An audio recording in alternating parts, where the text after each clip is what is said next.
రాష్ట్రంలో ఇటీవల జరిగిన బాణాసంచా తయారీ కేంద్రం పేలుడు ఘటనపై ప్రభుత్వం దృష్టి సారించింది. ఈ ఘటనకు సంబంధించిన నివేదికను పరిశీలించిన ముఖ్యమంత్రి చంద్రబాబు నాయుడు బాధితులకు తక్షణమే ఆర్థిక సహాయం అందించాలని నిర్ణయించారు. ఈ విషాదకర సంఘటనలో మృతి చెందిన కుటుంబాలకు ప్రభుత్వం తరపున 15 లక్షల చొప్పున పరిహారాన్ని ముఖ్యమంత్రి చంద్రబాబు ప్రకటించారు. ఏదైతే 15 రోజుల క్రితం ఈ ప్రాంతంలో ఒక దుర్ఘటన జరిగిందో, రాయవరం మండలం రాయవరం గ్రామానికి సంబంధించి లక్ష్మీ గణపతి ఫైర్ వర్క్స్లో పేలుడు సంభవించడం, అక్కడికక్కడ ఘటనలో 6గురు మరణించడం, తదుపరి 4గురు ఆసుపత్రిలో చికిత్స పొందుతూ మరణించడం కూడా జరిగింది.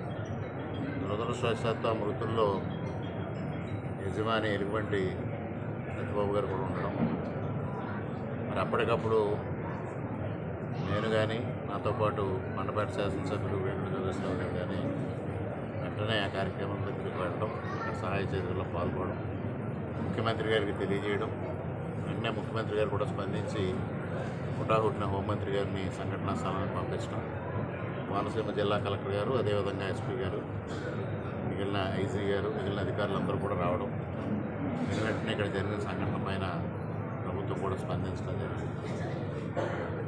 ఈ ప్రమాదం ఏ విధంగా జరిగింది అనే దానిపైన ప్రాథమికంగా సమాచారం విషయంలో చూస్తే ఎటువంటి తప్పిదం కనిపించిన పరిస్థితి కూడా కనిపించింది.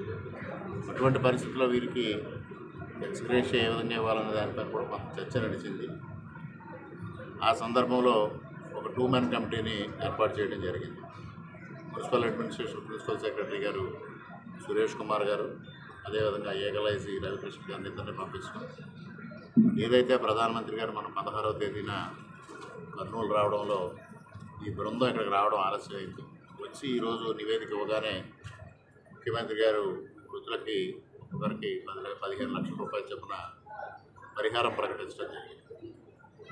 ఇంత 4 రోజులు ఆలస్యమైన రీతిన ముఖ్యమంత్రి గారు పరిహారం అందజేశారు. వారికి హృదయపూర్వకంగా మృతుల కుటుంబాల తరఫున, ముఖ్యంగా ఇందులో బాధిత కుటుంబాలు ఎక్కువగా అనపర్తి నియోజకవర్గంలో ఉన్నాయి కాబట్టి అనపర్తి, మండపేట 2 నియోజకవర్గాల ప్రజానీకం తరఫున కూడా ముఖ్యమంత్రి గారికి హృదయపూర్వకంగా కృతజ్ఞతలు తెలియజేసుకుంటున్నాను. అదేవిధంగా ఈ పరిహారం అందజేయడంలో నాతో పాటుగా మండపేట శాసనసభ్యులు వేణుగోపాల్ జోగేశ్వరరావు గారు, అదేవిధంగా కార్మిక శాఖ మంత్రి సుభాష్ గారు, హోంమంత్రి అనిత గారు అందరూ కూడా ముఖ్యమంత్రి గారిని ఒప్పించడంలో తీవ్రంగా కృషి చేశారు. వారందరికీ కూడా హృదయపూర్వకంగా కృతజ్ఞతలు తెలియజేసుకుంటున్నాం. మరి ఏదైనా సంఘటన జరిగినప్పుడు, ఒక దురదృష్టకరమైన సంఘటన జరిగినప్పుడు ఆ దురదృష్టకర సంఘటన సానుకూల వైఖరితో ఆలోచన చేసి వారికి న్యాయం చేయడానికి ప్రయత్నం చేయాలి. అటువంటి ప్రయత్నమే మేము మొదటి రోజు నుంచి చేస్తూ ఉన్నాం. సహాయక చర్యల దగ్గర నుంచి ఈ రోజు వరకు అదే ప్రయత్నం జరుగుతూ ఉంది. కానీ మధ్యలో కొంతమంది పార్ట్ టైం రాజకీయవేత్తలు దీన్ని రాజకీయం చేయడానికి ప్రయత్నం చేశారు. వారికి ఈ విషయ అవగాహన శూన్యం.